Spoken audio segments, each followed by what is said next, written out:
If you thought goldenly breaded McDonald's chicken couldn't get more golden, think Golder, because new sweet and smoky special edition gold sauce is here. Made for your chicken favorites at participating McDonald's for a limited time.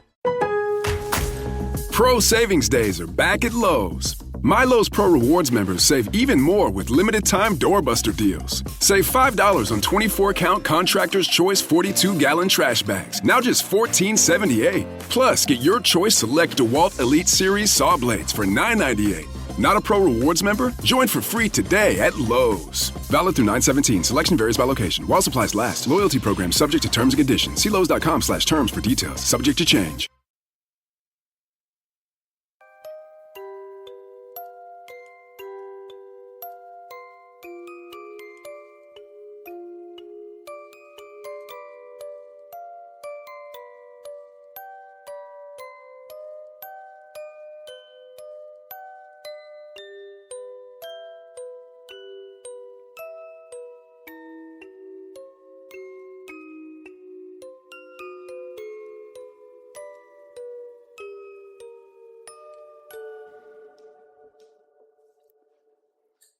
Welcome to another episode of Fringe Beyond Limits. You You know, this is starting to feel like Mr. Rogers. Is it? I can see what you mean. You have your routine. Come in, change your sweater, change your shoes. Yeah. Yeah. Yeah, Deep breath. he was a lovable human being, so am I. Sometimes. There's a lot of parallels. Depends on the day. You know, he was handsome. I'm hot. Is that a no? I was waiting for this train wreck to keep going. Yeah. I know. Keep going. Yeah, Yeah. no. I mean, Wilson thought so. Yeah. Well, Wilson thought you looked like someone completely different. No. You know how you look like Fabio? Yeah, he pegged me just right in Ew. more than one way. Yeah, I mean, I am Fabio-esque. Anyways. You're Frankie-o. I mean, I can like flex my boobies. You do it all the time. I know. So, I mean, I have some sort of muscle. Look at my magic or my Look at my- talent. I entered a talent show. Look at my boobies bouncing. Oh, gross. Yeah, no, I can flex them. So, It's very distracting. my eyes are up here. So, all right. So how are you ladies doing? Good. Tired lately, but good. You know, your voice went so high at So first. high. Good. Good. Yeah, it's like you were lying, trying to convince yourself. Pretty much. All right.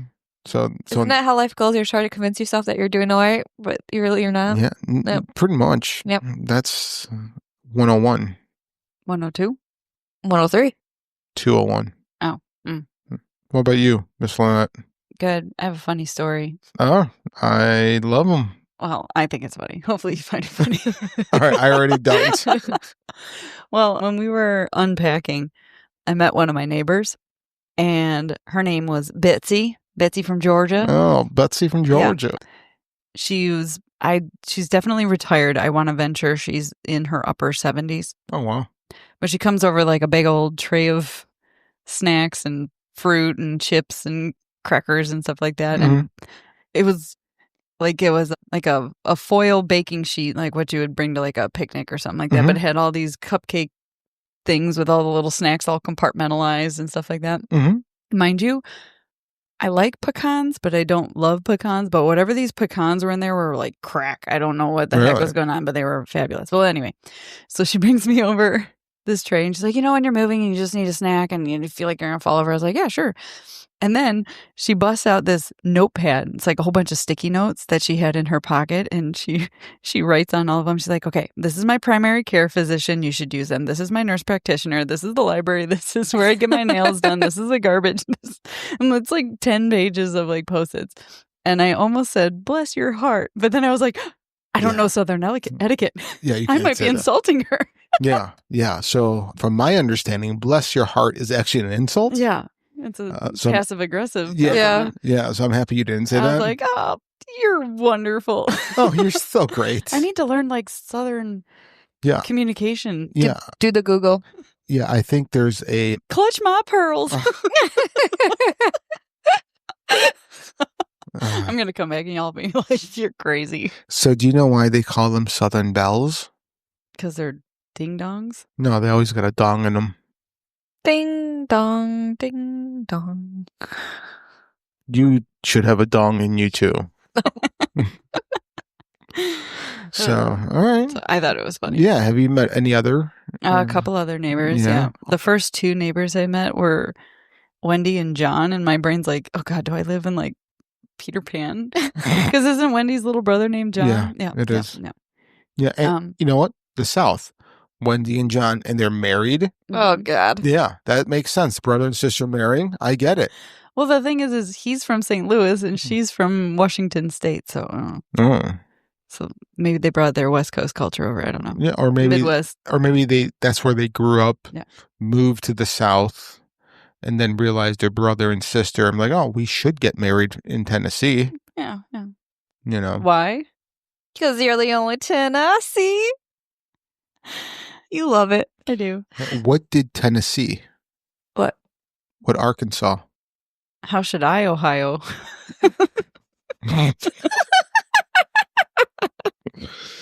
So, all right. Now that we're, have horrible jokes. Yeah, well, we could have started with dad jokes, but we decided to use ways to die. Frank instead. didn't want us to do dad jokes. I love a good dad joke. I know. Me and you're the guys only do. one who want to do dad jokes. Once we're done with this, dumb ways to die segment, maybe we'll go to dad jokes. Okay. I figure maybe we, do a once a year type thing. Change it up once a year. Yeah. And start anew. Keeping everyone on their When it's their difficult to toes. find a new one, we change it up. Yeah. Sounds great. Mhm. So you have a lady who wants you to do everything she does. Mm-hmm. And then you have the Peter Pan siblings that are married. Mm-hmm. Anybody else you met? Two others who look like they're going to be a lot of fun. Oh. Older than me, too. Yeah, like everyone when we moved in the neighborhood, they're like, young blood. I'm like, oh my God, where did I move? Like they said it in such a creepy way. I was like, is this a cult? Oh, no, they're definitely swingers. Oh, man. Oh, man. That explains why they have 5 children. Mm-hmm. And they don't know who the parents are. So, yeah, that's great. You moved into a swinging community. I didn't see any pineapples when we toured the neighborhood. Yeah. What do they use down there? Pine cones. Pine cones. So, yeah. At least it wasn't like a whole bunch of Confederate flags or something creepy. Like Not yet. Not yet. Not yet. They don't want to scare you Yeah, Northerners away so Northerners quickly. away. Yeah, you Yankees. Yankees. All right. So, yeah. How was your week, Free? It was good. It was also Jesus high pitched. Fucking Christ. You really need to bring more to this podcast. We're getting ready for our vacation. Yeah. Yeah. And how does it feel to know whenever you guys go somewhere that flying is not an option? I actually don't mind road trips. That's a long road trip. Yeah, it is. I'm used to it by now, though. This is like our 4th time now. I've driven that in a 50th anniversary Corvette. Mm. No. You think that's fun? It's not. You're basically laying down in it. Oh, yeah. And the suspension is horrible. Yeah. Oh. Well, yeah, you picked the wrong car to do it. Well, I did it as a favor. My friend, his cousin wanted that down at his summer house in Orlando. So he asked him if he would drive it, and then he would fly him back. And he's like, I can't do it by myself. So he asked me if I would go. Mm-hmm. And I go, sure. Yeah, it was. You made it. You Yeah, made it back. I did. For like. Was your back all thrown out? Oh, it was You're laying rough. down the whole.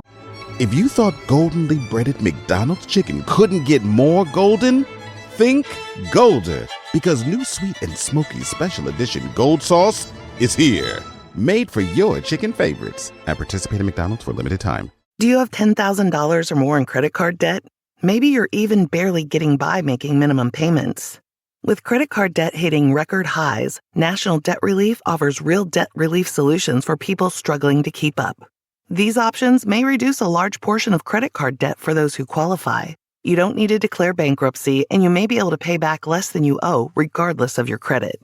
National Debt Relief has already reduced the credit card debt for more than 550,000 consumers. So don't wait. If you owe 10, 20, or even hundreds of thousands of dollars in credit card debt, you can now take advantage of this financial debt relief as the cost of living increases. To find out how much you could save, visit nationaldebtrelief.com. That's nationaldebtrelief.com. So this is a funny story. So for like 100 plus miles, we kept seeing this billboard for this strip club. I think it was in Georgia. And Meowsers. I know, right? And we're like, what the fuck? There has to be something different or special about this place. So we have to stop. Oh, gosh. Whatever time we get there, we have to stop. So it was like 11:30 when we finally got there. I'm like, we're stopping. We need to rest, so we're stopping. So we stop and we walk in, and it's like a diner Ew. converted into a strip club. Okay. Like they still had the diner counters, Okay. and then there was like a step up from there. That's where some of the strippers stood, and there were some people sitting at the rail, so at the counter, ordering food with naked women above them. That's not I sanitary. was just thinking that. I don't need additional crabs Ew. on my food. Gross. Right, that's not sanitary. No, No. not even a little bit. Oh. Oh, we were in there for maybe like 40 minutes. Yeah, I mean, you had to see a couple of shows, a couple dances. Were they like diner theme, like 1950s? No, with they weren't. strippers? No, they weren't. That'd be They weren't. interesting. But there was definitely something sketchy going on in the back area. Like you could just tell. So like and then you walked out through a sex shop and then out the door and left. It's like Six Flags. You Yeah. go and you Yes. Yes. I you didn't even go think through about the that. line. Yes. It's themed. You go to the ride. It's themed, and then they walk you out through a toy. No, Gift shop. Yeah, no, Yep. a toy shop. Yep. Yeah. Toy shop. Yeah, it's a toy shop. It was so weird. It was. I wish I could remember the name of it, and I just can't. But yeah, that was that trip. Jeez. Yeah. Gross. A little bit. Like Yeah. for me to be Did grossed you get out, like a sticker, like a bumper sticker? I Like should- I was at didn't even think about Bucky's Buck Naked Strip Club. it. Yeah, no, like I didn't even think about it. Cleanest bathrooms in town. Yeah, right. No, we were so thrown off, and it was late at night. We've been driving we left at like 3 a.m. that morning. So like, we're exhausted. So Yeah. we didn't think about doing any of that. Should have. But yeah, it was an experience. What if you can get a sticker that says you can get extra crabs for your crab cakes? Dude, I would totally buy that and wear it proudly on my forehead. Like, I experienced this. Yeah. Yeah, I wish. Okay, so when you go down, look for those billboards. Like there was billboards because for like 100 miles. we stop in the first night. We stop in Georgia to stay the night before we drive the rest of the way. You make it from here to Georgia in one go. Yeah, Oof. Oh, we made it to we do. Orlando in one We do go. Valdosta, so it's like right at the southern part. I mean, my dad always used to just Mhm. crush through, but Yeah. On the way I back, know. we typically stay in Chattanooga. Yeah, I mean, hit me up. I did that in to San Antonio 2 years ago. Just cruised on through. How many Red Bulls did you drink? A lot. Did you pee? Yeah. Red Whatever. Bull. Yeah, right. But yeah, it was the same consistency as the Red Bull. Still fizzy. Yeah.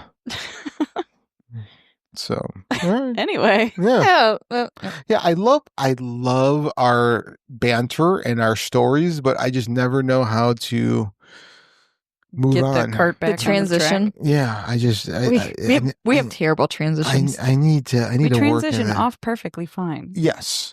That It's is just- awesome. Getting the cart back on the track is Yeah. impossible. Yeah. Yeah. I don't know how to do that yet. That's okay. That's what makes us unique. We're 1 year into this and I'm still so bad at it. So, all right. I think that's what it is. It's like, Yeah. all right. All right. Yeah. All right. So we do Stupid Ways to Die. Yeah. Yep. Yeah. Who wants to go first this week? I can go. Yeah. This is David Grunderman. And David Grunderman an Arizona native, was a lover of the outdoors, but apparently not respecting of it. So one afternoon in 1982 near Lake Pleasant, he decided it would be funny to shoot a massive 27-foot saguaro cactus with his shotgun. And when he blasted it, the saguaro's heavy spiked arms detached and fell right on top of him, crushing him to death. How close was he to this? Well, it's 26 foot. It blew off. Oh, Jesus. It came flying. And saguaro cactuses can live for over 200 years and weigh up to 2 tons. Holy shit. They are protected under Arizona law, so making David's death a little ironic and also illegally ironic. I suppose. Yeah. Well, good for the cactus for getting revenge. Back. Yeah. What a fucking idiot. Yeah. Like, how do you not think about that? Yeah, those are... I'm looking at the cactuses right now. Damn. How big are they?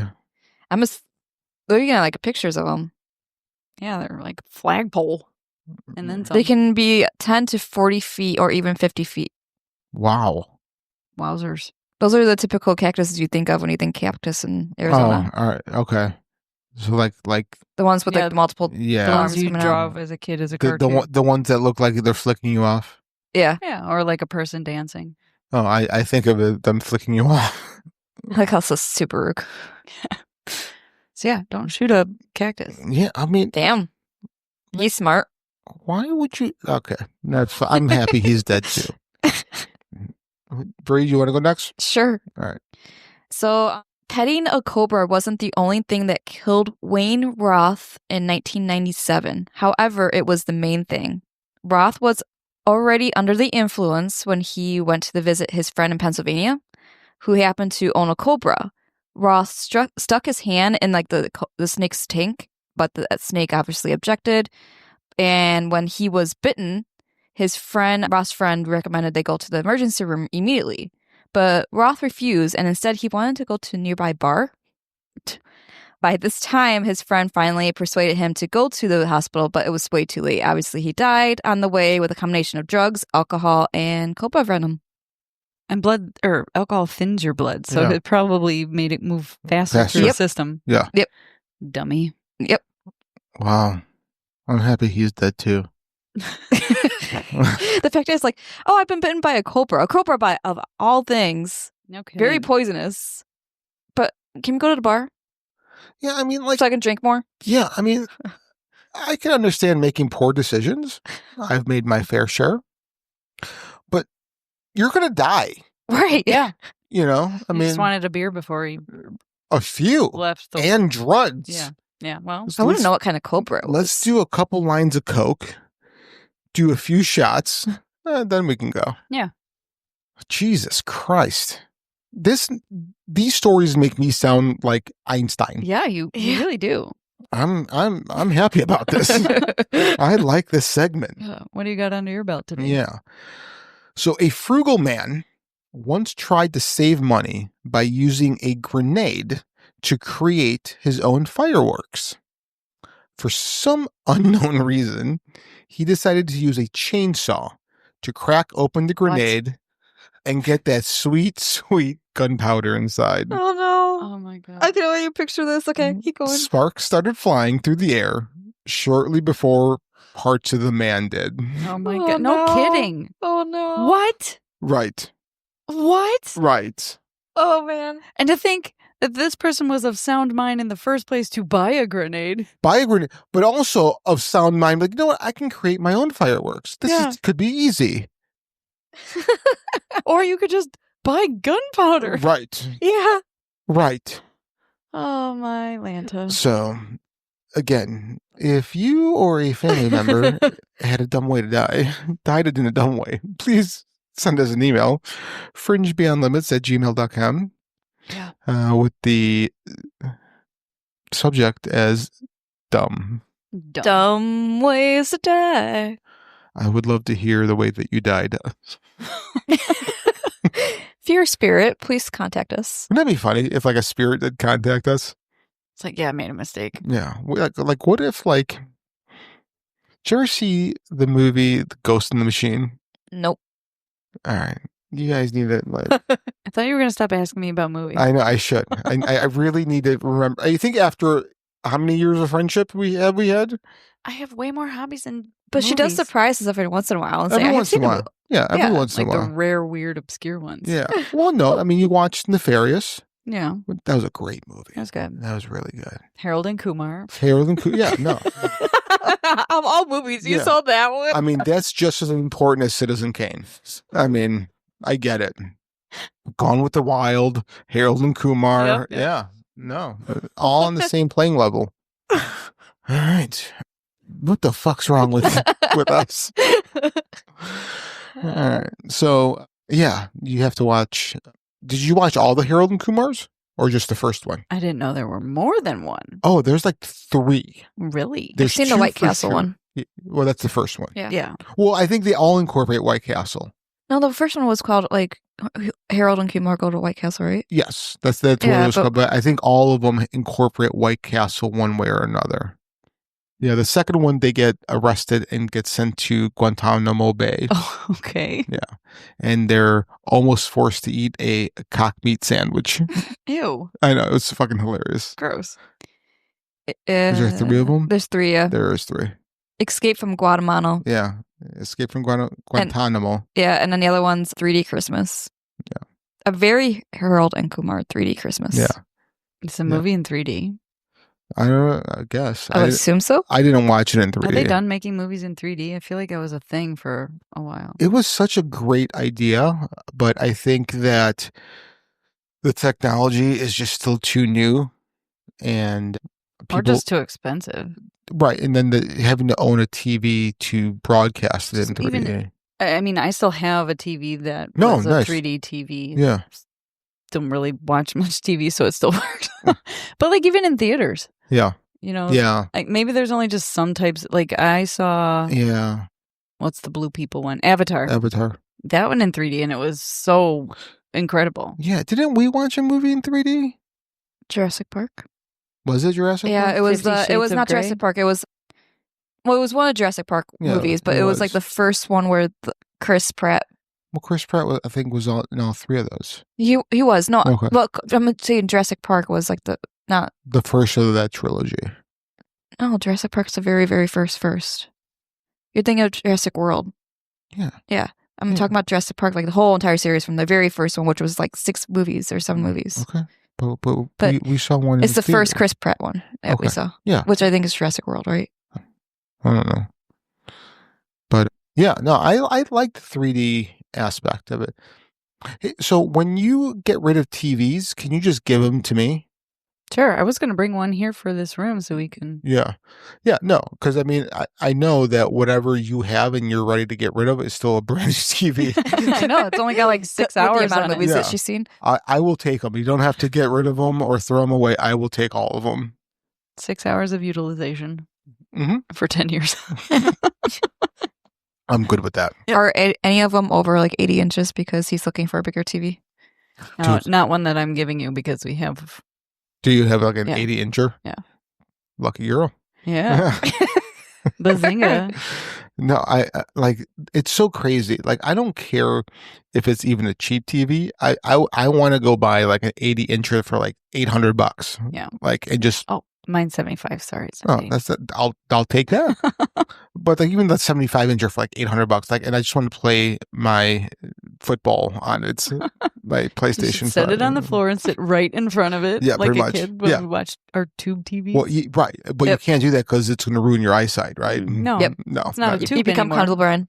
Well, I mean, even back then with a tube, I know. parents were just assholes. I can still smell the tube TV. Me too. Me too. The Or like o- when you get close, ozone? is that static? Yeah. Yeah. It's Yeah. like that ozone zappy smell. Yeah. I still, Wonderful. I mean, I go back to where it was black and white and you had to play with the knob Yep. Oh, to the dials. the dial and the knob. It was the dial, but then around the dial was the knob Like the to tuner. focus it. Yeah. Mhm. Yeah. Yeah. Playing with the antennas. Yeah. Yeah. Yeah, I had one. It was a little one, but it only had like 579 or whatever, like Mhm.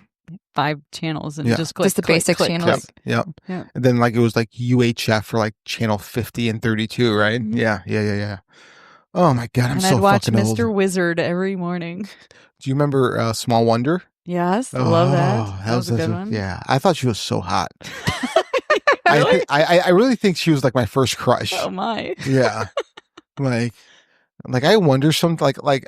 All right, so this might be a TMI, but I don't care. So like, this is how I know I'm straight. Is that I would think I'm like, could I be gay? And I would put myself there mentally as best as I could, and I'm like, no, this is just not for me.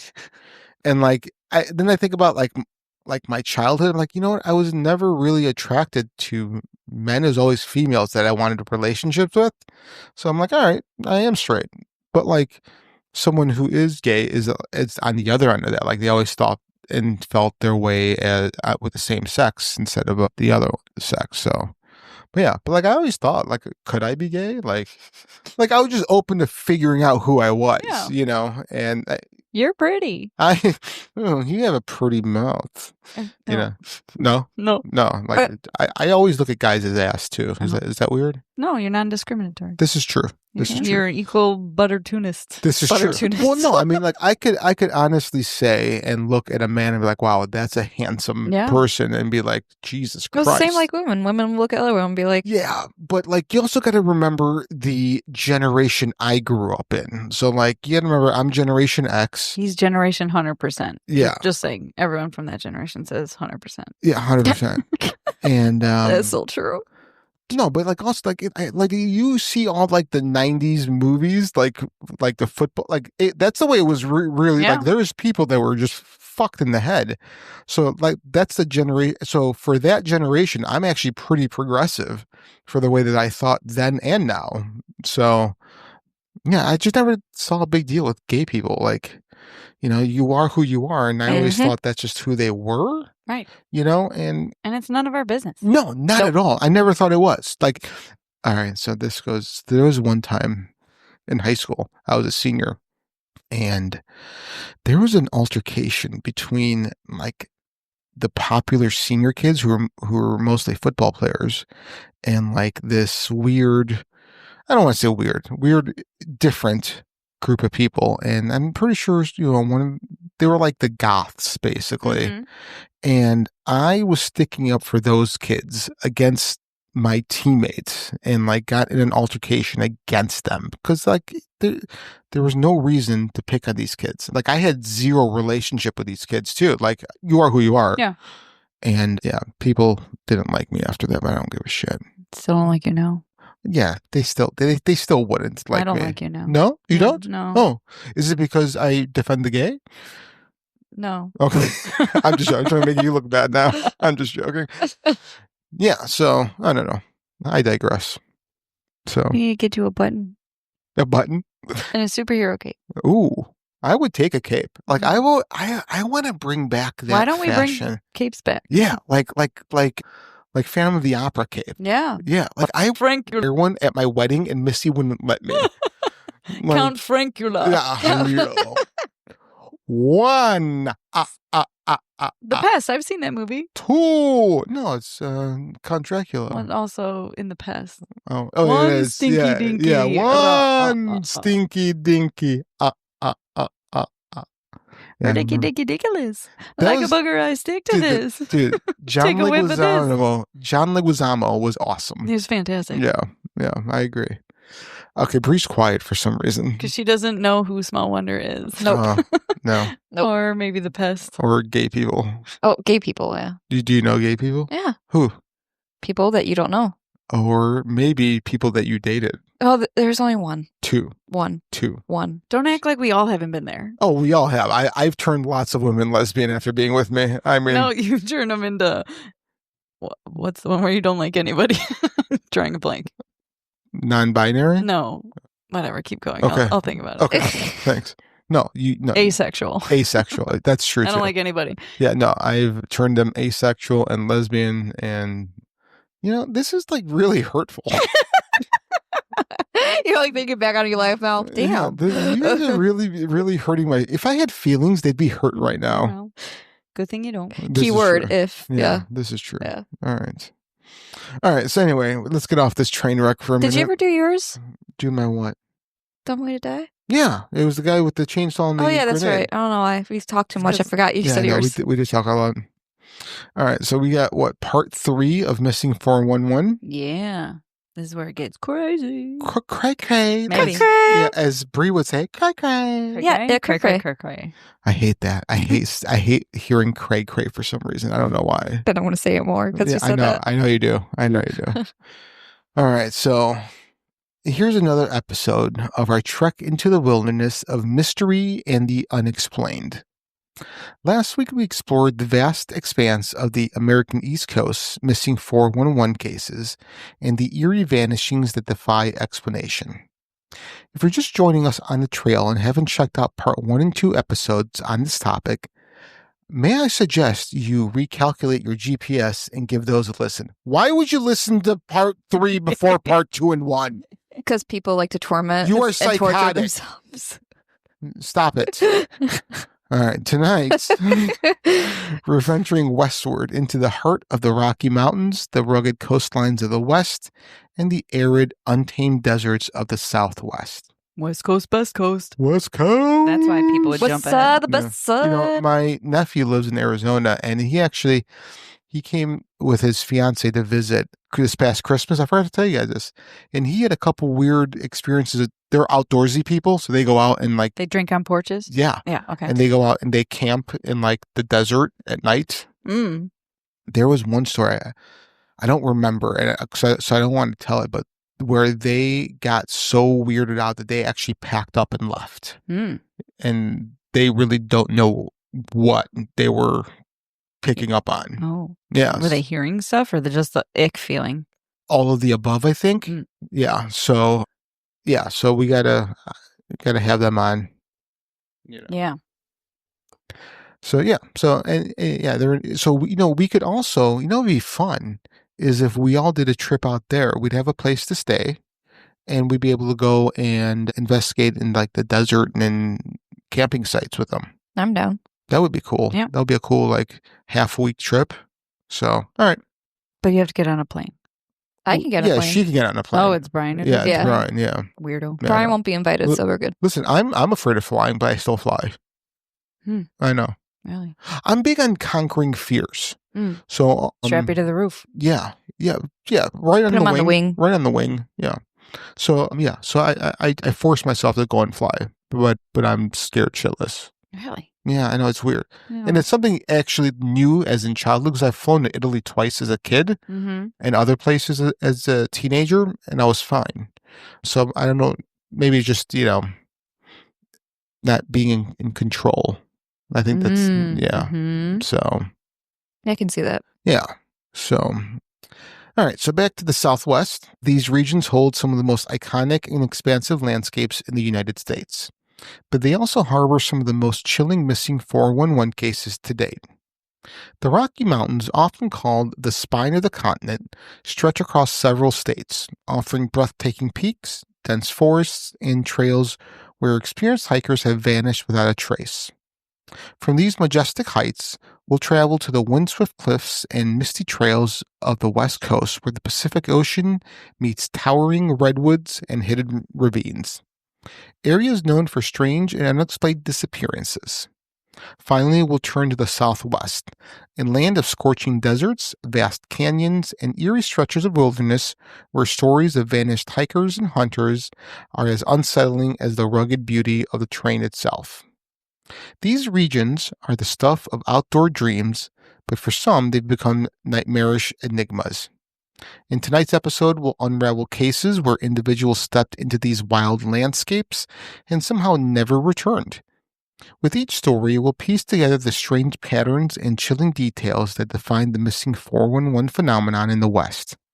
So grab your gear, stay close, because out there the trail can vanish as quickly as the people we're about to discuss. Thanks for the sound effects, guys. You're You're welcome. That was great. All right, so first case is of Everett Ruse, Utah, 1934. That's a long time ago. Long time ago. It's like when I was born. Yeah. In November 1934, 20-year-old Everett Ruse, an artist, writer, and passionate explorer of the American Southwest, vanished in the rugged canyons of southern Utah, leaving behind a mystery that endures to this day. Ruse embarked on this journey into the Utah desert on November 20th, accompanied only by his 2 burros. He had previously... Those are like donkeys. Are they like donkeys? Are they jackasses? Yeah. Okay. Yeehaw. He had previously informed his parents that he would be out of contact for nearly 2 months. However, when his unclaimed mail began returning to them, they grew concerned and initiated inquiries into his whereabouts. A search party, led by H. Jennings Allen, the husband of Escalante's postmistress, was organized in early 1935. They discovered Ruse burrows near the north side of Davis Gulch, a canyon of the Escalante River. At his campsite, they found a corral. Sorry, did I read? Yeah, stupid. He had constructed into an inscription etched into the canyon wall reading Nemo 1934, a pseudonym Ruse often used meaning nobody in Latin. Despite these clues, there was no trace of Ruse himself. Subsequent searches, including aerial surveys and ground expeditions, failed to uncover any additional evidence. Theories to murder by cattle rustlers are others he may have encountered. In 2009, human remains were found near Combe Ridge, initially believed to be Ruse's, but DNA testing later confirmed they were not. Everett Ruse's disappearance shares certain characteristics with cases documented in the Missing 411 series, particularly the sudden vanishing of individuals in remote wilderness areas without a trace. However, given the passage of time and the lack of concrete evidence, it's challenging to definitively categorize this case within that framework. Nonetheless, his story continues to captivate and intrigue, symbolizing the enigmatic allure and inherent dangers of the wild landscapes he so dearly loved. Yeah, that one is 50-50, I would say. Yeah. You know, so much stuff can go wrong back in 1934. You know, the Southwest was still the wild, wild west, you know, so you got to think of how much shit can go wrong. Yeah. You know, one little mistake is the difference between life and death back then. So I don't know. But yeah, I wanted to leave it up to listeners. See what their thoughts are on this one because it checked a lot of the boxes. But yeah, like it said, it was like it hasn't been included in Politis's list officially. Right. No, I mean, definitely, I could definitely see the parallels between that and the weirdness that his burrows weren't taken. Because, I mean, back then, That's money. Yeah. So, yeah, I agree. But again, it could have been an accident. It could have been animal attack. It could have been so many different things.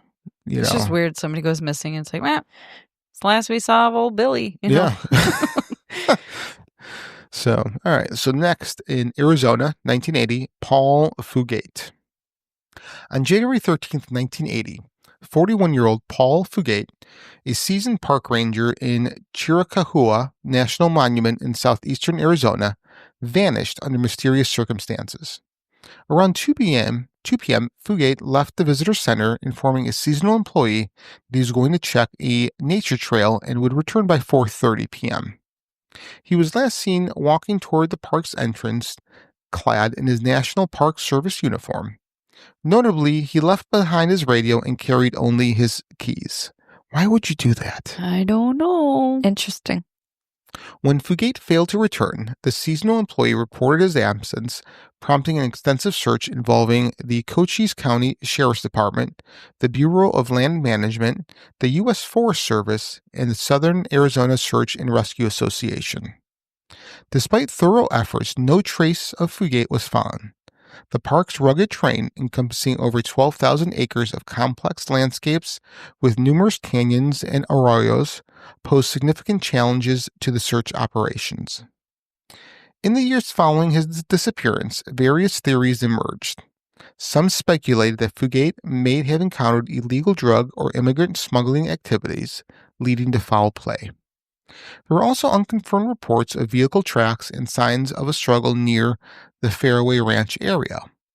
One park employee claimed to have seen Fugate in a pickup truck flanked by 2 men, leaving the monument at high speed around 4 p.m. on the day he disappeared.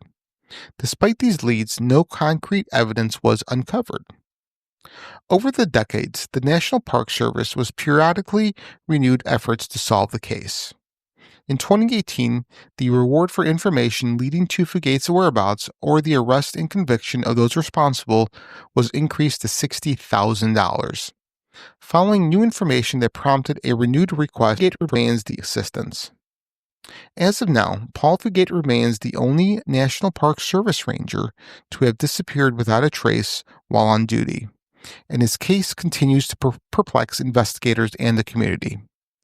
While Fugate's disappearance shares certain elements with cases documented in the Missing 411 series, such as an unexplained vanishing in a national park, the presence of potential foul play and specific circumstantial evidence distinguish it from typical profiles highlighted in the Missing 411 phenomenon.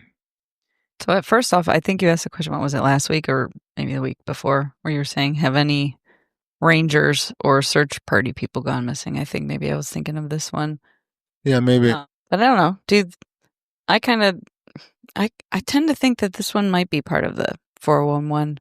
I mean, you have one person saying, oh yeah, I saw him driving away, but there's I don't no really other trust signs. Witness stuff so much, especially high-speed car driving away. You're not going to notice there's a ranger and 2 people. My thing, it says it was like a park employee that noticed it. So did they report it right away or did they not?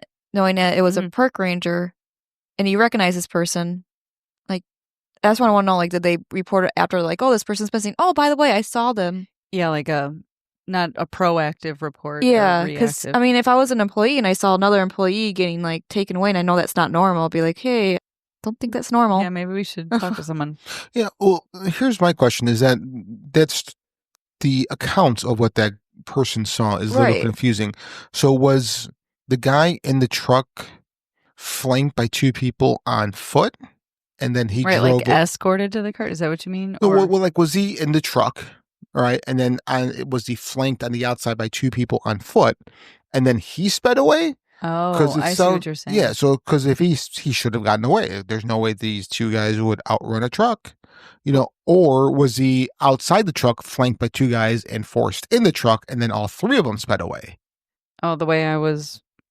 I guess I mine thought was about a the little second bit thing you said. Yeah. Third, I'm picturing like a pickup truck with a bench seat. Uh-huh. He was in the middle, and there was a Gotcha. driver, and there was someone on So the I other was side. thinking the second version of what Frank said. Yeah. So many interpretations. Yeah, there are, because it's just very unclear, But yeah, this could go either way as well.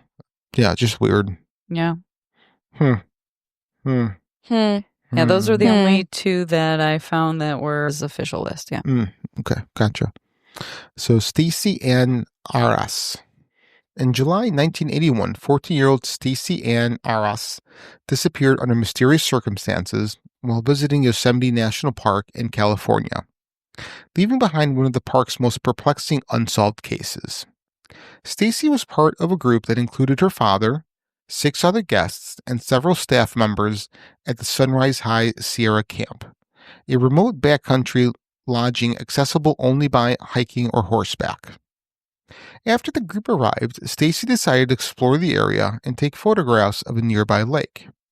She invited her father to join her, but he declined, suggesting she go with an older man in the group instead. What the fuck? Come on, Dad. Okay. That's just weird. Together, Stacy and the man began... Do they even have a name for this guy? It looks like not. Stacy and the man began walking toward the lake. However, partway through the short hike, the man became tired and chose to sit and rest. Stacy continued on alone, heading toward the water and disappearing from view as she passed behind a grove of trees. This was the last time anyone saw her. When Stacy didn't return, the group initially assumed she had wandered back to the camp by another route. However, a thorough search of the immediate area by her father and other campers yielded no sign of her. Alarmed, they notified park rangers, triggering a massive search and rescue operation that included helicopters, search dogs, and dozens of volunteers. Despite scouring the area for days, the only trace of Stacy ever found was the lens cap from her camera near the tree line where she was last seen. There were no signs of clothing, footprints, or personal belongings, and no evidence suggesting an animal attack or foul play. Stacy's disappearance is particularly puzzling due to the proximity of others when she vanished and the relatively easy terrain around the lake. She was reportedly within shouting distance of the group, making it unlikely she could have wandered far without being noticed. Adding to the mystery, there were no signs of a struggle or disturbance in the area. Over the years, theories about her fate have ranged from an accidental fall into a hidden crevice or body of water to abduction, but there is no concrete evidence to support any of these possibilities. Stacy's case fits many of the hallmarks of the missing 411 phenomenon. Her disappearance occurred in the national park, was swift and unexplained, and left behind almost no physical evidence despite extensive search efforts. Additionally, the isolated and rugged wilderness setting aligns with patterns seen in other cases. To this day, Stacy Ann Arras' disappearance remains an open case. So, all right, so I get that there's no evidence of abduction or foul play or a struggle, but like, what are you doing letting her go off with a 14-year-old with a man? Yeah. I just want to know, like, do they actually know this man? Like, was it like a family friend? Was it just a random person? Was it like a relative? I just said an older man. It's hard to tell. I mean, her father and 6 other guests, so I don't know if it's just random doesn't really give grouping like of people or information. Yeah, just weird. But maybe she just walked into a fucking portal. It was also the 80s. Maybe they didn't care. Yeah. Kids run away all the time, that was the whole... Yeah, that was the thing, right? That was the thing. Yeah, there was so many abductions made. They're like, oh, they just ran away, they'll be back. Like, that's how John Wayne Gacy got away with so much shit. Is that these teenagers, they just ran away. They lived, rough lives and whatever. Okay. Yeah. Right. And we don't need to look for them. Fuck them. And, in the meantime, they're being raped and then killed and then buried under his house. Yeah. Yep. All right. So Keith Reinhard. In 1988, 49-year-old Keith Reinhard, a sports writer from Algonquin, Illinois, But our neck of the wood. took a leave of absence to fulfill his dream of writing a novel and seeking inspiration in the small mountain town of Silver Plume, Colorado. He rented a storefront that had previously belonged to Tom Young, a local man who had disappeared a year earlier under mysterious circumstances. Keith became fascinated with Young's story to the point of basing the main character of his novel on him. Young's disappearance weighed heavily on Keith's mind, and he often spoke of the oddities surrounding the case. Then, just days before Keith's own disappearance, Tom Young's remains were discovered in the mountains along with his dog, both having died from gunshot wounds. Authorities ruled it a murder-suicide, though some questioned this conclusion. On August 7th, 1988, Keith told friends he planned to hike to the summit of Pendleton Mountain, a challenging trek he had previously attempted but never alone. Despite the late hour and being ill-equipped, wearing casual clothes, old sneakers, and carrying no supplies, he set off around 4:30 p.m. into the rugged terrain. That sounds like you on your trip. So? Just saying. It does. No, it does. When Keith failed to return that evening, friends reported him missing. An extensive search and rescue operation was launched. Over 100 searchers scoured the area, supported by helicopters and search dogs. Tragically, one searcher lost his life when his small plane crashed during the operation, adding another layer of heartbreak to the case.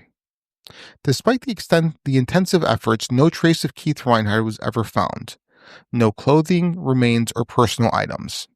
His disappearance, coupled with the eerie timing of Tom Young's discovery, fueled widespread speculation. Some theorized that Keith's interest in Young's story may have led him to uncover dangerous secrets, while others believed he may have fallen victim to an accident in the unforgiving wilderness. Paranormal theories have also emerged, citing the bizarre coincidence of 2 men tied to the same storefront vanishing in similar circumstances. Keith Reinhard's fate remains a haunting mystery, leaving his family, friends, and the small community of Silver Plume searching for answers. His story is often discussed in missing 411 circles due to its unsettling blend of unexplained disappearances, dangerous terrain, and eerie coincidences, making one of the most enigmatic cases in modern history. This episode is brought to you by Progressive Insurance. Do you ever think about switching insurance companies to see if you could save some cash? Progressive makes it easy. Just drop in some details about yourself and see if you're eligible to save money when you bundle your home and auto policies. The process only takes minutes, and it could mean hundreds more in your pocket. Visit Progressive.com after this episode to see if you could save. Progressive Casualty Insurance Company and Affiliates. Potential savings will vary. Not available in all states. If you thought goldenly breaded McDonald's chicken couldn't get more golden, think Golder, because new sweet and smoky special edition gold sauce is here. Made for your chicken favorites at participating McDonald's for a limited time. Confronting high credit card debt can feel scary. But the good news is, if you owe $10,000 or more in credit card debt, financial relief options are now available. National Debt Relief is currently offering debt relief designed to reduce what you owe, fast-tracking your way to being debt-free. If you qualify for debt relief, you may be able to pay back significantly less than what you owe and save thousands of dollars. Imagine only paying one low monthly program payment you can afford and saving money as you become debt-free.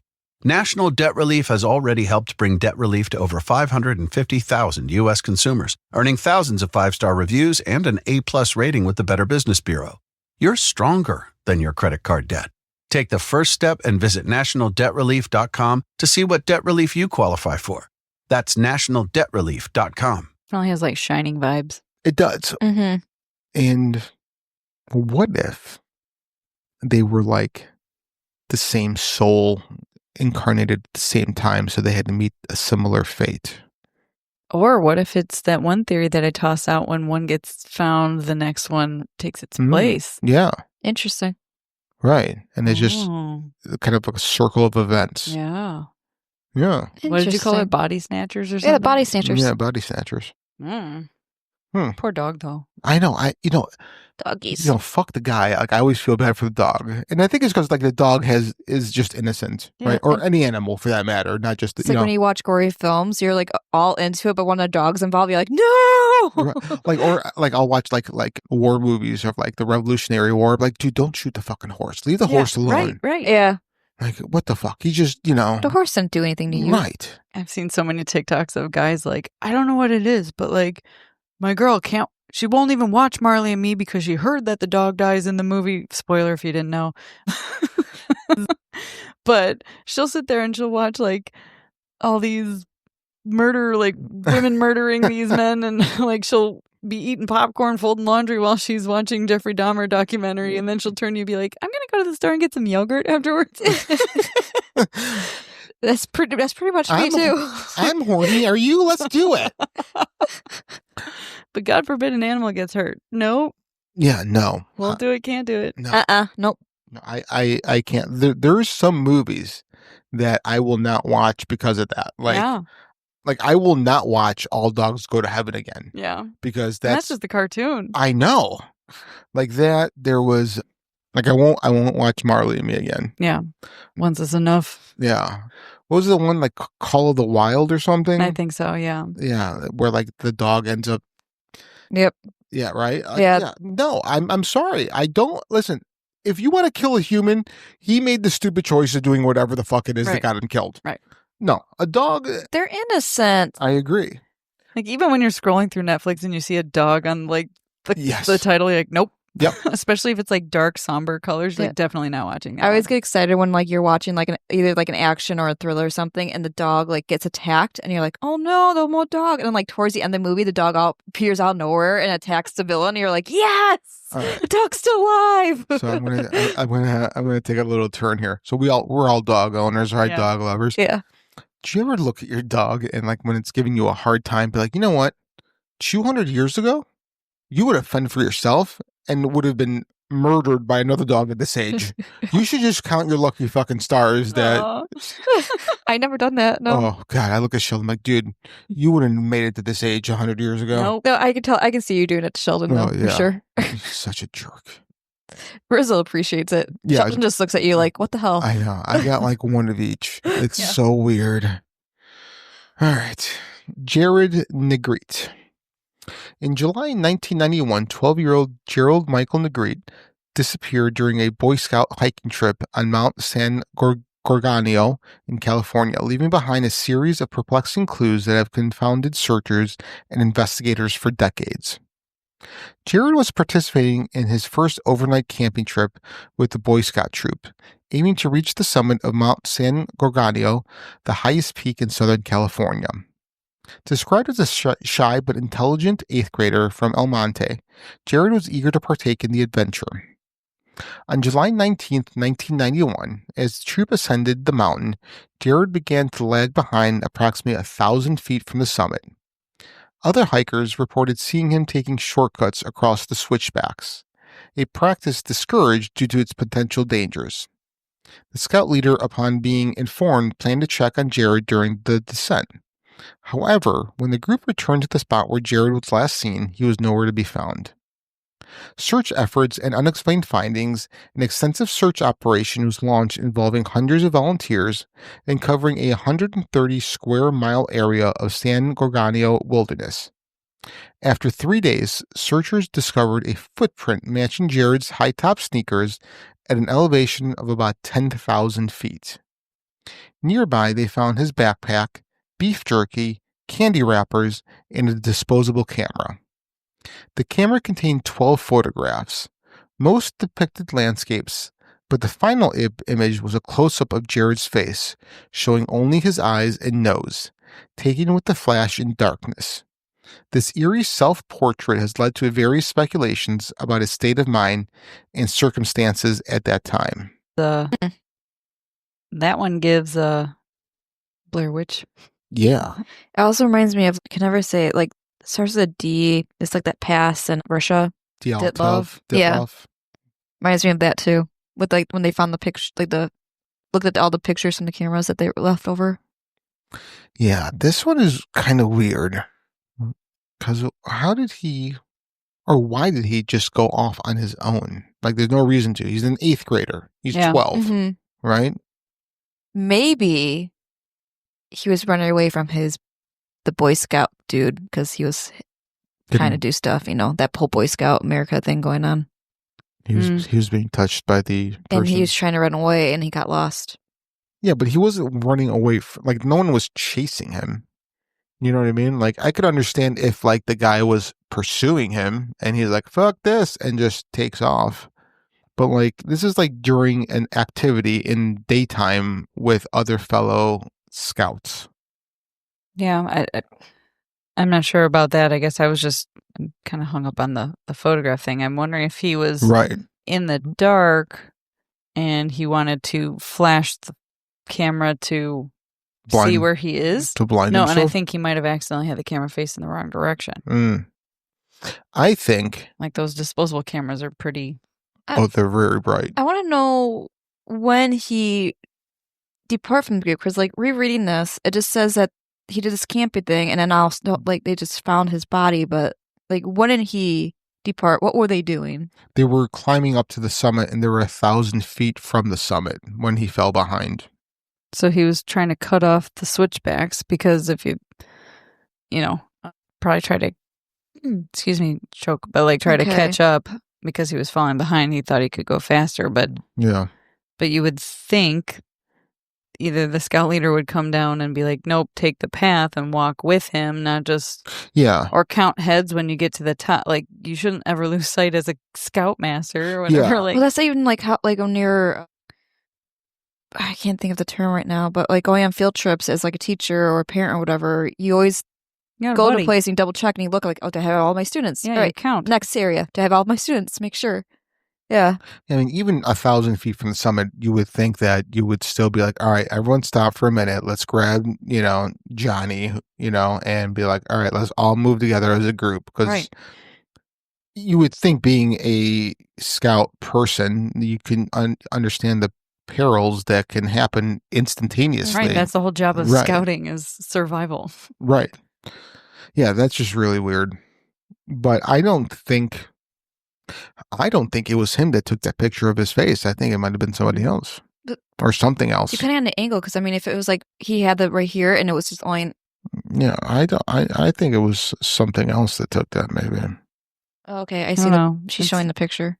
It literally looks like either he was trying to take a selfie of his eyes, Yeah, he was about. or he was trying to take a picture of something but had it backwards. Kind of. Except for both eyes are like open. Well, before the flash. Yeah, but I mean, Yeah. you can pass away with your eyes open. It happens more times than Well, no, he was you think. alive. Oh, I'm confused. oh, you think he was alive? I thought he was. I think he was either in shock or passed. No, he definitely. Yeah. Okay. It's not a scared face. It's a furrowed brow face. Like trying to examine something, kind of. Okay. Yeah. Like really looking at something. Okay. I don't know. All right. But did they say they found his body? Did they ever find No. him? I don't think they found him. No, they only found They his just found his snacks and his stuff. picture and Yeah, they found like the book bag with his all that stuff. They found his backpack, beef jerky, candy wrappers, and the disposable camera, but they never found him. Well, and that's the other. So, how long did they stay at the summit? Would they go to the top and come back down? I don't know. It doesn't say. Because if they found his food, that means he was at least there overnight, or, for some time because he got hungry and he was eating his snacks. Right. I don't know. Weird. Yeah. All right. So next story is about Melvin Nadell. In September 2009, 61-year-old Melvin Mel Nadell, a seasoned outdoorsman, hunter, and co-owner of a fitness center in Santa Fe, New Mexico, vanished under perplexing circumstances while bow hunting near Elk Mountain in the Santa Fe National Forest. Nadell was accompanied by two friends, Joe and Kevin, on this hunting trip. Due to a recent knee injury from stepping into a gopher hole, fucking gophers. I know, the assholes. Nadell opted to stay close to their base camp while his companions ventured ahead to drive game towards him. When Joe and Kevin returned at sunset, Nadell was nowhere to be found. His hunting blind had been disassembled and stored in his unlocked burgundy Jeep Wrangler, and also contained his half-eaten sandwich, GPS unit, and cell phone, devices he typically carried to avoid getting lost. Concerned, his friends called out but received no response. As darkness fell, they fired 2 shots into the air, hoping for a signaling reply. They heard 2 shots in return, prompting them to drive through the area with headlights on and horns honking, but they found no trace of Nadell. Extensive search efforts, including professional search and rescue teams, yielded no clues to Nadell's whereabouts. His disappearance remains unsolved, fitting patterns often highlighted in missing 411 cases. In addition to the previously discussed details of Melvin Nadell's disappearance, several aspects of his case remain particularly perplexing and align with patterns observed in missing 411 cases. The first is unusual equipment abandonment. Despite being an experienced hunter who typically carried his GPS unit to prevent getting lost, Nadell left behind essential items such as his backpack, cellular phone, and GPS device, all found locked inside his vehicle. This behavior is inconsistent with his known habits and raises questions about why he would venture into the wilderness without these crucial tools. The second is proximity to other disappearances. Nadell's disappearance occurred in the Elk Mountain area near Pecos, New Mexico, a region noted for multiple unexplained vanishings. Notably, other individuals such as Robert Browning and Emma Tresp have gone missing within a 5-mile radius of where Nadell was last seen, leading some to refer to this area as part of the Pecos Triangle. This concentration of unexplained disappearances in a specific local adds a layer of mystery to Nadell's case. Reading is hard. You're doing great. Liar. Number 3, lack of physical evidence. Despite extensive search efforts involving professional teams, dogs, and aerial reconnaissance, no trace of Nadell or his belongings has ever been found. The absence of physical evidence such as clothing, equipment, or remains is particularly unusual given the thoroughness of the searches conducted.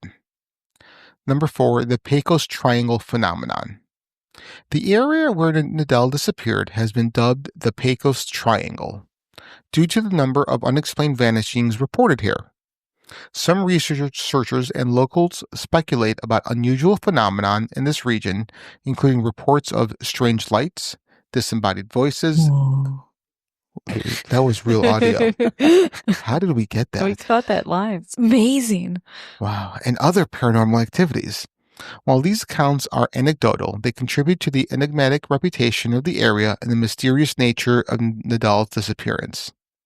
These factors contribute to the enduring mystery of Melvin Nadal's disappearance, resonating with the enigmatic nature of similar cases documented in the Missing 411 series. So many triangles. So, I've never heard of the Pecos Triangle. Add it to the list. Add it to the list. Yeah, that's definitely something to look into, because that's really, really weird. And that was weirily weird. really. Listen, when you drink as much as I do on a regular basis, Are you being Elmer Fudge? No, I'm being Elmer Fudd, Well, but not fudge. I want fudge. I'm hungry. Dude, doesn't fudge sound actually really good right It now? does. Oh. Speaking of fudge, Yeah. got Cooper's Hawks last night, and they were supposed to be ready at like 7-Eleven, but it was like 7:18. I called them like, hey, I'm still waiting. Like, sorry for the wait. And they gave us free truffles. Ooh, So they gave me 4 truffles for free. that sounds great. I wish they were the Awesome. mushroom truffles, but chocolate truffles are good too. It was like white. It was white chocolate, and pina colada. Oh, speaking of which, you have a whole new area to find mushrooms at, don't you? Yeah, I sure do. She's gonna be a mushroom dealer soon. Yeah, Yeah. you should What do you mean soon? find some cow pies and find those magic mushrooms growing in there. Magic. I'll just sprinkle my fairy dust. Yep, definitely fairy dust. Mhm. Lots of fairies. Golden teacher dust. I don't know where to go from here, except to the next case. Aaron Hedges. In September 2014, 30-year-old Aaron Hedges, an experienced hunter for Bozeman, Montana, embarked on a hunting trip in the Crazy Mountains with 2 companions. The group set up camp on 7th. Aaron separated from his party to retrieve supplies from a cache near Sunlit Lake, a location that had used in a previous hunts. He communicated via radio that he had missed a critical turn but intended to proceed to the cache and return to camp. This was the last contact anyone had with him. When Aaron failed to return, his companions were initially unconcerned, believing he may have taken shelter due to inclement weather.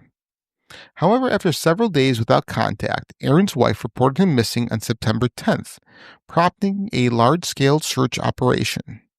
Searchers discovered perplexing clues: his boots, a water bladder, and evidence of a small fire were found on the eastern side of the mountains, suggesting he had traversed rugged terrain to reach this point.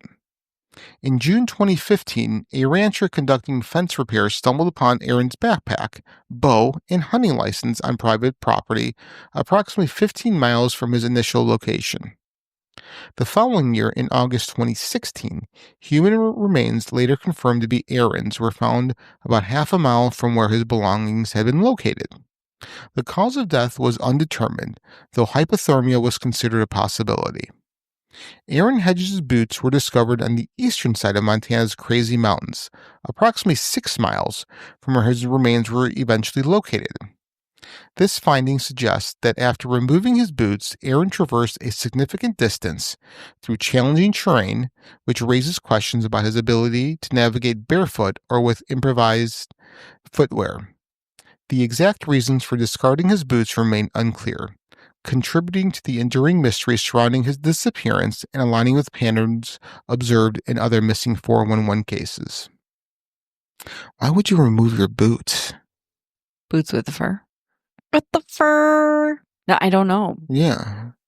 There's been, I don't have many examples in here until I think now, but there's been so many Yeah. of shoe removal. Yeah. Right. Which is weird. Interesting. Maybe, well, What? sorry, my brain went to a weird dark place. No, go for it. When people are in sudden tragic accidents, like a bike or they get hit by a car, like shoes just go flying.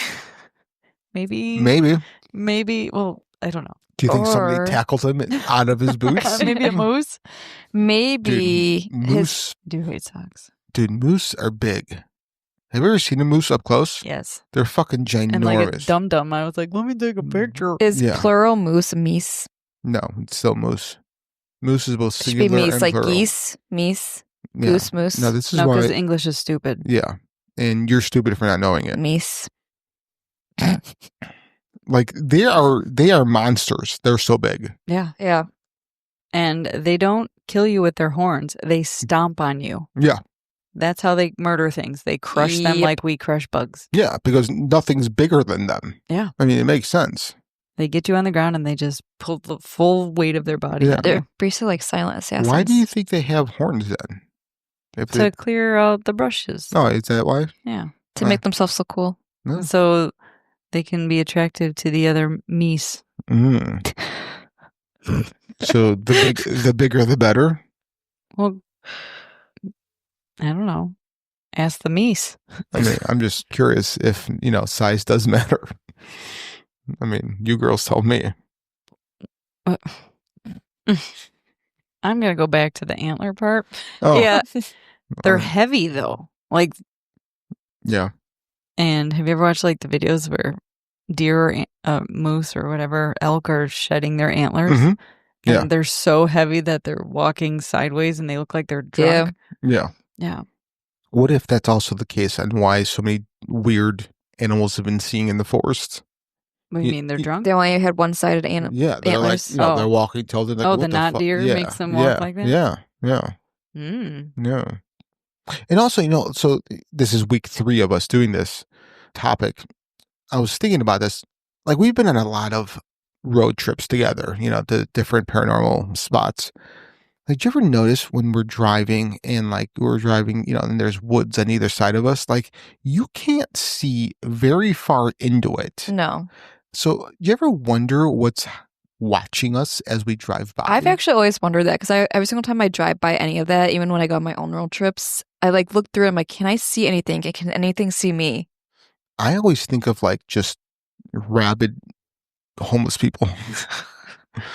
Rabbit hobos. Yeah. I never really jump to anything paranormal or cryptid when it comes to that stuff. I always go right to like, all right, humans. I don't know why. I always Even try though- looking for Bigfoot. Yeah, I don't know, but like we're paranormal investigators. You would think that's where my mind would go to, and always be in the forefront. But like when it comes to that, I always think of there's just humans living out there that are just gonna eat us. When I think of humans, I think of The Wrong Turn. You think of humans in general? No, The Oh, Wrong Turn. okay. You know the movie? No, I know, Yeah. but you said when I think of humans. No, when I think of humans in the woods, Gotcha. Okay, no, I just Yeah. wanted you to. I'm creepy ancestral like, people that like to kill you sex mongers. in like places like Tennessee, Yeah, deep in the woods. like Nice. especially in Soddy Daisy, Tennessee. I think. Yeah. I think- Soddy Bean, Yeah, I think that's where they were. Swanee Bean. They originate from. Interesting. That's their nest. Nest. Appalachia. Yeah, no, you got to say it right because like it's not Appalachian Mount, it's Appalachia. Yeah. Yeah. Down that's I've been trying to study. Yeah, they get really They can- angry. Down there it's Appalachia. Mm-hmm. But there's a difference between that and Apalachicola. Yes. Yeah. Yeah, it's amazing how well versed I just know All stuff. right, you gotta learn me. Mhm. I'll learn You gotta you. learn me. I'm trying to fit in. Yeah. Well, you didn't marry your brother, so right off the bat, you're done. Yeah. Yeah. All right. Next is James McGrogan. In March 14th, 2014, Dr. James Jim McGrogan, a 39-year-old emergency room physician from northwestern Indiana, embarked on a backcountry hiking trip near Vail, Colorado, that culminated in his mysterious disappearance and death. On March 14th, McGrogan and 3 friends set out on a 9-mile trek to the Eisman Hut, a remote shelter in the mountains. Before heading out for the day on this hike on the Spraddle Creek Trail, McGrogan texted his wife a picture of him on the mountain with a caption, "The adventure begins." Sounds like something I would do. After a couple hours into the truck, the friends decide they want to stop for a rest, but McGrogan wants to keep going. The group decides to meet up at the next rest point. Despite being well prepared and carrying essential gear, including a cell phone, GPS device, a shovel, helmet, avalanche probe, avalanche beacon, and a backpack filled amply with food, water, medical supplies, and spare warm clothes, McGrogan is now separated from his group after deciding to forge ahead. When his friends arrived at the next stop later that day, they found no sign of him. They immediately reported him missing, initiating an extensive search operation. Now, I definitely wanted to include all the bits of stuff he had on him because it is important for later for the story. So I know it seemed like a lengthy list, but he had a ton of survival equipment on him with him. No, it's very important to know that, yeah. It is worth noting that about an hour after the men separated and the friends and an unanswered call was recorded coming from McGrogan's phone that lasted 16 seconds. The search, involving over 110 professional search and rescue personnel and covering an 18 square mile area, was hampered by severe weather and yielded no immediate results. It was recorded that over 700 ground hours and 24 aerial hours with 2 Black Hawk helicopters equipped with infrared sensors were logged within the first 24 hours of the search effort. On Tuesday, March 18th, a heavy snowstorm rolled in, dropping several feet of snow and heavy fog, reducing visibility to less than 1 mile. This caused search and rescue efforts to be suspended until after the weather system had moved out of the area.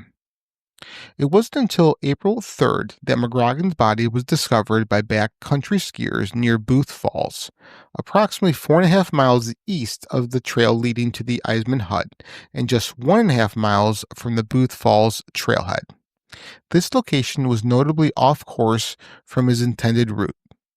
Several perplexing details surrounding McGrogan's death align with patterns often highlighted in the Missing 411 series. The first, unusual route deviation. McGrogan was hiking with friends toward the Eisman Hut near Vail, Colorado. After deciding to advance ahead of his group, he inexplicably ended up near Booth Falls, approximately 4.5 miles as the crow flies east of his intended destination. However, in order to get here, McGrogan would have to traverse 3,500 feet of elevation across several creeks and cliffs, as well as cross over multiple other trails. Their total walking distance would be approximately over 8 miles.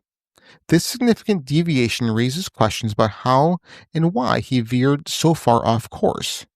Not to mention how a heavily trafficked trail that sees hundreds of hikers, not a single person recalls ever seeing him. And during the course of those 8 miles, he would have not recognized he was off the trail, not called for help, not seen Vail, which was downhill from where he's at, yep, not checked his GPS, crossed creeks that were not part of his planned trail, not leave any tracks, and then fall off a cliff. Yeah. How the hell did he get there? Yeah, right. That's so weird. I mean, there has to be something else going on here that we just don't understand, can't comprehend, or just haven't wrapped our minds around. All right, so the second is discovery, location, and condition. His body was found at the base of an ice chute near Booth Falls, a location that suggests he may have fallen. Notably, he was discovered without his coat, gloves, and boots, despite freezing temperatures. His helmet was still on, and his backpack containing his cell phone with apparent reception in the area was nearby. McGrogan's boots have never been recovered. Strangely, his snowboard was returned to the shop he rented it from, yet no public records actually indicate where his board was found. It is also important to mention that his avalanche beacon was never used, and his cell phone was still in working condition after recovery. So that's what they're saying. They found his phone. They saw that he had a call to one of his buddies that lasted 16 seconds at some point during the last sight. But I think that snowboard thing gets me, man. Was it 3 weeks that they found him? So how did the battery not dead? Right. Yeah. And who the fuck returned the snowboard? Right. To the same location where he rented it. Right. That's so with no weird. record. Yeah. That's so strange. So Weird. All right. It's number 3, lack of communication. Despite carrying a cell phone with reception in the area where his body was found, McGrogan did not make any emergency calls or attempts to contact anyone after separating from his group. This absence of communication is puzzling, especially given his background as an emergency room physician who would likely have been aware of the importance of seeking help in a dire situation. And then the last is cause of death. The Eagle County coroner determined that McGrogan died from multiple injuries consistent with a fall, including head trauma, chest injuries, and a broken femur. The death was ruled accidental, though the circumstances leading up to the fall remain unclear, particularly when you take into consideration that his injuries were more consistent with that of a fall from a substantial height, 700 feet plus to be exact. These enigmatic aspects contribute to the enduring mystery of Dr. McGrogan's disappearance and death, fitting the profile of cases that involve experienced individuals vanishing under inexplicable circumstances in wilderness area. His story is just one that blows my There's mind. just so many like unanswered, stuff that's like not explainable at all. Too many unknowns. Yeah, what the fuck is really going on? So basically, don't separate from anybody in national forests, right? Right. Doesn't matter how much safety you have with you, how much stuff you have with you. We should go, hold hands, and just skip from one point to the other together. You just reminded me, like, I could have been one of these cases. I forgot that I got separated from my family. What if when we were at, what was it, Glacier National Park? What if you are and you were just able to be found? She's a body snatcher. You know? Or this is just another Jacob's Ladder scenario. Maybe. For you. Oof. Yeah. And we're just experiencing your ghost. Ooh, I'm not making pottery with you. Please? Just make one. No pottery. Come on, make some pot. So as we pack up camp and watch the last embers of tonight's fire fade into the dark Pacific mist, one thing is clear. Something strange lingers in the wild landscapes of the West, from the jagged cliffs of California to the deep forests of Oregon and the shadowed mountains of Washington. The stories we've uncovered tonight remind us that nature holds secrets that defy logic, vanish without explanation, and often leave behind more questions than answers. These are not just tales of people lost. They're riddles left behind in footprints that abruptly stop, gear abandoned in odd places, and bodies found miles from where they should have been.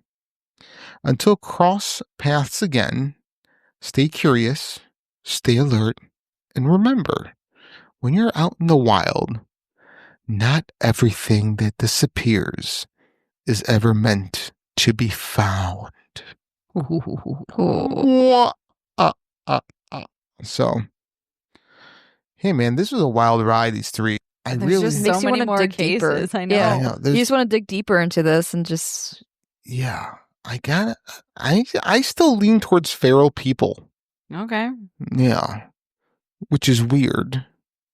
Because when the bodies are found, they're whole and intact. It's not like they're eaten. Mm-hmm. I don't know. Or, I mean, sometimes they're just bone remains, you know? So, yeah. Maybe half the cases are feral people. The other half are to be determined. yeah. Maybe. They should, like, radiation test these bones and stuff. Why, you think there would be radiation like UFOs? UFOs Aliens. or government experiments. That's why they're not recording it. Maybe they're taking the yahoos that go hiking in the woods and be like, we can run tests on these people. Yeah, like I would be okay with them taking yahoos, but I mean these children and stuff are not yahoos. I suppose that's true. I meant like yahoos who meander off the path. Not necessarily saying like me. Like, I'm looking for mushrooms. You look at this shiny rock, yeah, and then they disappear. You do. Like what if he disappeared, but you came need to back? like line up my understudy. Yeah, and like you're not who you think you are. I might not be who I think I am. You were just kind of given these false memories, and then you're just living life forward from there. I believe it. Like, do you ever think that, like, looking back on our life, like, how do we know we lived that life? Right. How do we know our memories are our memories? Right. True. Because our brain can't distinguish between dreams and actual live events. So what if we've just been dreaming up until this point? Also, there's times when like you remember something bit by bit, but the people that were there around you don't remember it at all. Yeah. At all. Yeah. Or they remember something completely different. And Yeah. you're like, so there was this The one. goddamn pen is blue. Yeah. You know, like there was, like, I say a lot of funny shit. Not funny, but I say a lot of shit yeah. that I think is funny or deemed to be funny. There was this one time I was on the softball team, and like the guy and his wife were mad at me, and they're like, and I didn't know why. And they're like, well, you basically called my wife a whore. And I'm like, no, I didn't. Like, I had zero recollection of this. And like a couple of other people were like, well, you kind of did. And I'm just like, you guys know me, right? Yeah. I wouldn't. And I know who you're talking about because like we were all good friends. Right. So like, it was just weird that like, no, you basically, I'm like, no, I didn't. And so I'm not sure if it was like the interpretation or did I have like an out of body experience and like somebody else was under control of my body. But like, I'm not like the person just to hurt feelings for no reason. Just for the sake of it. Yeah. Right. Like you have to do something serious to me for me to be like, all right, motherfucker, it's on. So like, yeah, like I've had some of these experiences and like, well, what if like it's just not me? Yeah. What if that was other me? Yeah. Yeah. So weird. So weird.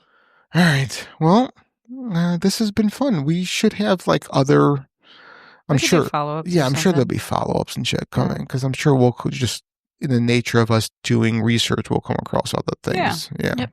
So, well. And if anyone has a hookup with these books, yeah, hook me up. Yeah. I'll even take a PDF. I don't really care. Yeah, she'll take it. She'll make you a can just PP. scan them and send them to her. Yep. Yeah, she'll do a PP on your. No. On their wee wee. Yeah. No, you're not into Waterworks? No. What? Yeah, that's called Waterworks. No. Yeah, so like when like you hire like I don't need to know. people to like pee on you, it's called Waterworks. That's dumb. That's gross. Yeah. You don't want to pee on anybody? No. Like not even my enemies. No? No, because you got to take your pants off. You got to squat. Yeah, but if they're like more embarrassing for you than it is for them. But if they're like real. if they're like tied up with a hood over their head, yeah, no, it's too cumbersome for someone with a vagina to pee. It's no different than me taking out my willy because like yeah, but you don't have to pull your pants all the way down to your. But it's also soft. You know what I mean? Like I'm not like it's not like I'm in all my glory. It's like, oh, this is what it looks like every other time. So all right. I digress. Yeah, you have very much so. Yeah. All right. Well, thanks for listening, guys. My name is Frank. This is Bree. My name's Lynette. And you've been listening to Fringe Beyond Limits.